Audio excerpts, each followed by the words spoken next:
Bienvenidos a un nuevo episodio de Un Compromiso con tu Salud, un podcast de Laboratorios LIFE, en donde hablaremos de temas de interés acerca de tu bienestar y la de tu familia.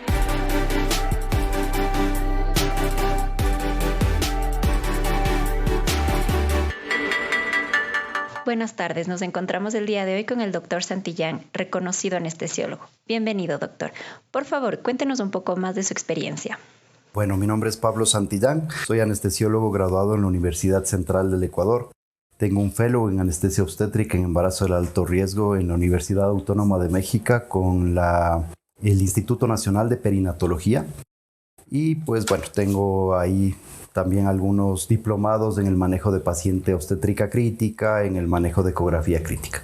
¿Puede contarnos cuáles son algunos de los mitos más comunes que las personas tienen sobre la anestesia? Bueno, pienso que los mitos más comunes y dentro de la diferenciación de las técnicas más frecuentes que utilizamos en anestesiología, la técnica neuroaxial y la técnica general, en cada una hay mitos que realmente quedan como tal.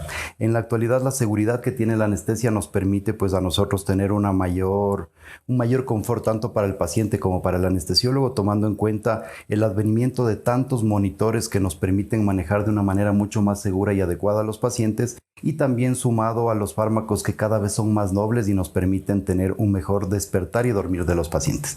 En las anestesias generales, el mito frecuente es que no se despierte. Y pues estos mitos hacen y dan a los pacientes informaciones totalmente inadecuadas, porque como te decía anteriormente, el tener más seguridad con los fármacos que utilizamos nos permite, pues en la actualidad, que los pacientes despierten con mayor satisfacción y con menores efectos secundarios, lo que era muy diferente hace algunos años en los cuales pues se hablaba del chuchaqui incluso, o de la resaca que determinaba el procedimiento anestésico. Sin embargo, el uso de medicamentos cada vez más actualizados, más nobles, moléculas mucho más efectivas y con menores dosis a las que utilizábamos antes nos permite que los pacientes se despierten con mayor seguridad y con mayor confort. En la anestesia neuroaxial y específicamente la raquidia o la peridural que habla mucha gente, pues el temor más frecuente es que los pacientes se queden inválidos y no puedan movilizarse nunca más. La evidencia de esto es muy baja, menos del 1% de pacientes tienen complicaciones neuroaxiales importantes, y dentro de esto específicamente las complicaciones son por alteraciones anatómicas que puedan presentar los pacientes, más no por la técnica quirúrgica que utilizamos. Tanto en la anestesia general como en la anestesia neuroaxial, el uso de agujas y de dispositivos de mejor calidad, de una tecnología diferente, nos permite tener también mayor seguridad. Y pues uno de los puntos importantes es que las técnicas de radioimagen, desde la ecografía, que ha avanzado mucho en el ámbito anestésico, hasta las técnicas avanzadas de resonancia magnética, tomografía axial computarizada, con incluso reconstrucciones 3D, nos permiten saber que la seguridad con la cual nosotros hacemos los bloqueos neuroaxiales por debajo del nivel L2 o L3 en algunos pacientes, pues hace que no corramos ningún riesgo de lesión neurológica y que esto quede definitivamente como un mito. Como te decía, la seguridad tanto en monitorización, fármacos y en insumos en anestesia nos permite en la actualidad saber que incluso la probabilidad de mortalidad en los pacientes es menos del 0.001%, tomando en cuenta que es más fácil que tú mueras en un accidente de avión a que tú mueras en un quirófano. Es decir, que la anestesia, y por eso dentro de las especialidades médicas, la anestesia en este siglo ha sido la de mayor desarrollo, y ese desarrollo nos ha permitido tener mayor seguridad y confort para nuestros pacientes. Doctor, también me gustaría topar un tema importante, que es la responsabilidad del paciente. Como pacientes, ¿qué debemos comentarle al anestesiólogo y qué consideraciones debemos tomar en cuenta antes de una cirugía? Bueno, los puntos importantes que los pacientes deben comentar con los anestesiólogos específicamente son los tipos de fármacos que vienen tomando regularmente y también las patologías que han llevado al consumo de estos fármacos. Dentro de esto hay ciertas enfermedades o comorbilidades que le llamamos nosotros, que tienen una mayor probabilidad de complicaciones dependiendo del grupo poblacional.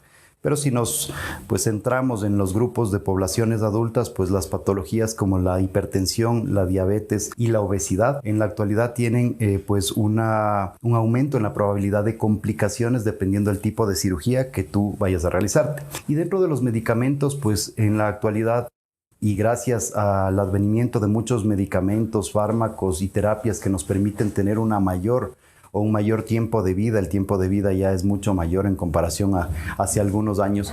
Y pues esto hace que este tipo de medicamentos, específicamente medicamentos relacionados, por ejemplo, con anticoagulación o con antiagregación plaquetaria, como la aspirina, como el clopidogrel, o como medicamentos como heparinas de bajo peso molecular o medicamentos cumarínicos, hace que los pacientes deban avisarle a los anestesiólogos previo al procedimiento anestésico, tomando en cuenta que nosotros, dependiendo del tipo de fármaco que tome el paciente y del tipo de enfermedad que tenga, decidiríamos la técnica anestésica más segura para su procedimiento, dependiendo en la zona del cuerpo que se vaya a realizar, ¿no?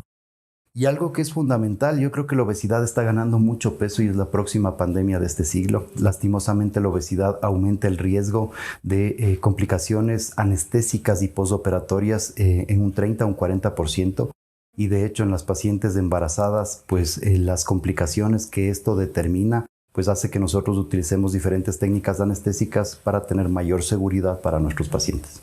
Y también, ¿qué otras recomendaciones podríamos tener? Alguna vez escuché, y tal vez no sé si sea un mito, que antes de una cirugía es mejor no comer mucho, evitar ciertos alimentos. En el año 2020, el grupo de la Sociedad Americana de Anestesiología hizo un cambio a lo que nosotros frecuentemente o tradicionalmente manejábamos en el ayuno preoperatorio.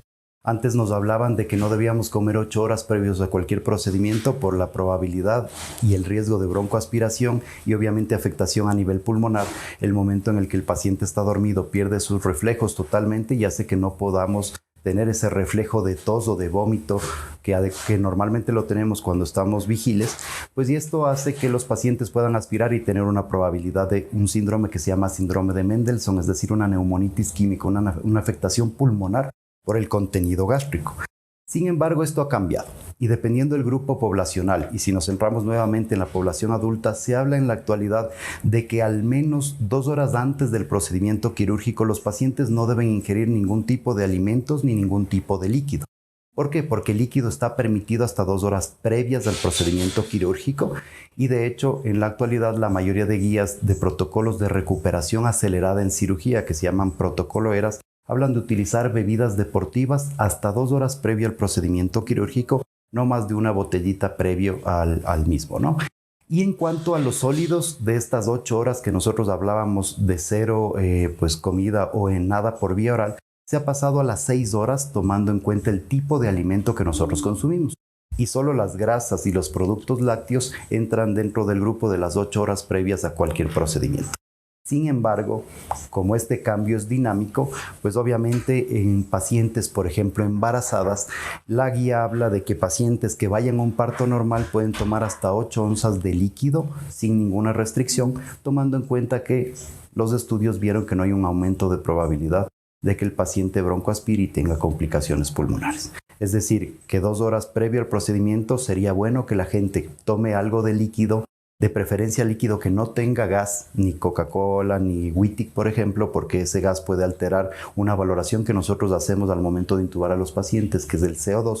Sin embargo, sí puedes tomar bebidas deportivas y esto ha determinado y ha resultado que los pacientes tengan menos dolor postoperatorio, menos náusea y vómito, mejor eliminación de gases y pues obviamente coman mucho más rápido. Entonces, estos protocolos de recuperación acelerada han cambiado mucho el manejo de la ingesta de alimentos previo a los procedimientos quirúrgicos. Perfecto, doctor. Y también me gustaría que todas las personas que nos están escuchando conozcan un poco más del rol del anestesiólogo en la cirugía.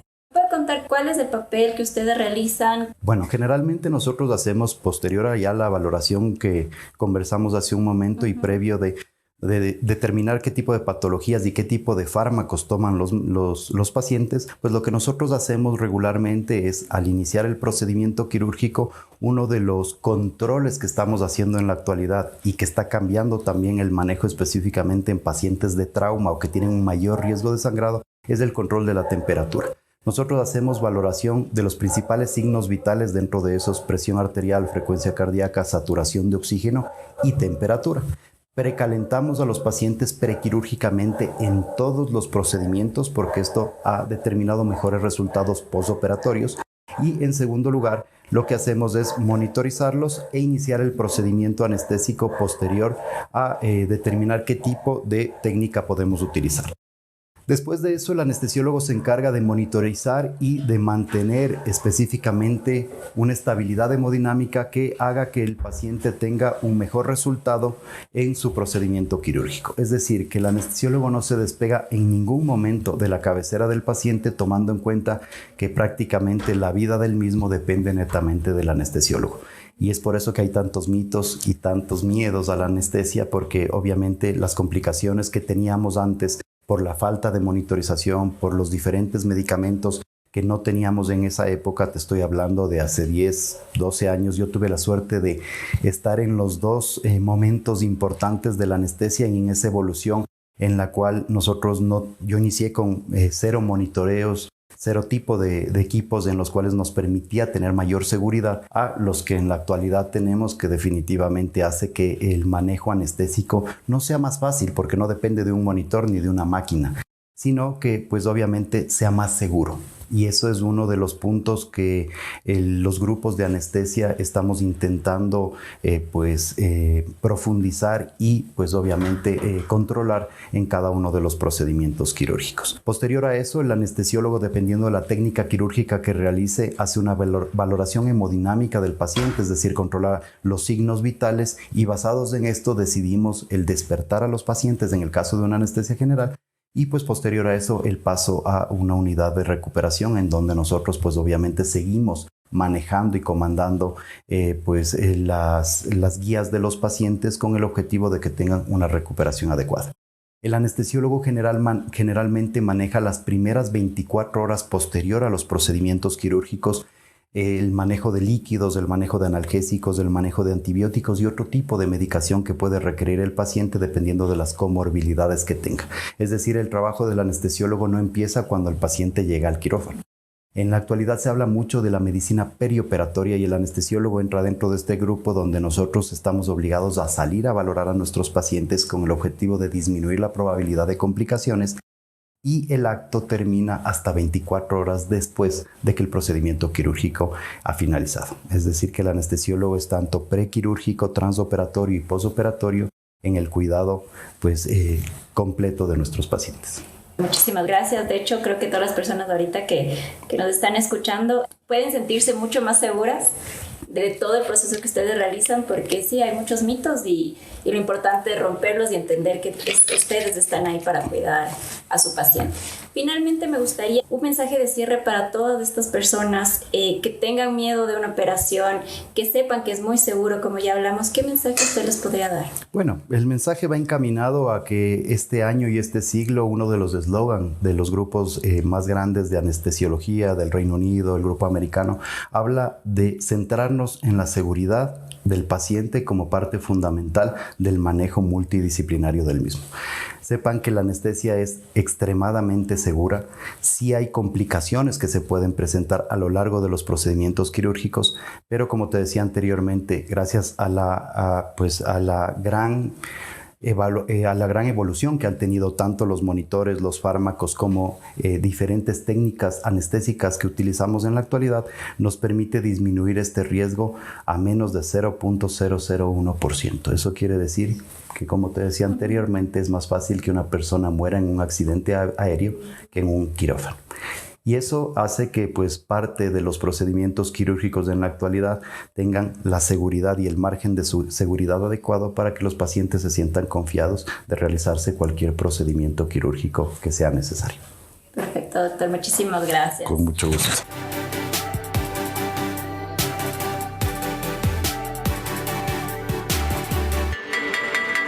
Esto fue Un Compromiso con tu Salud. Acompáñanos en nuestro próximo episodio con un nuevo tema. Puedes escuchar los episodios anteriores de Un Compromiso con tu Salud en nuestro canal de Spotify.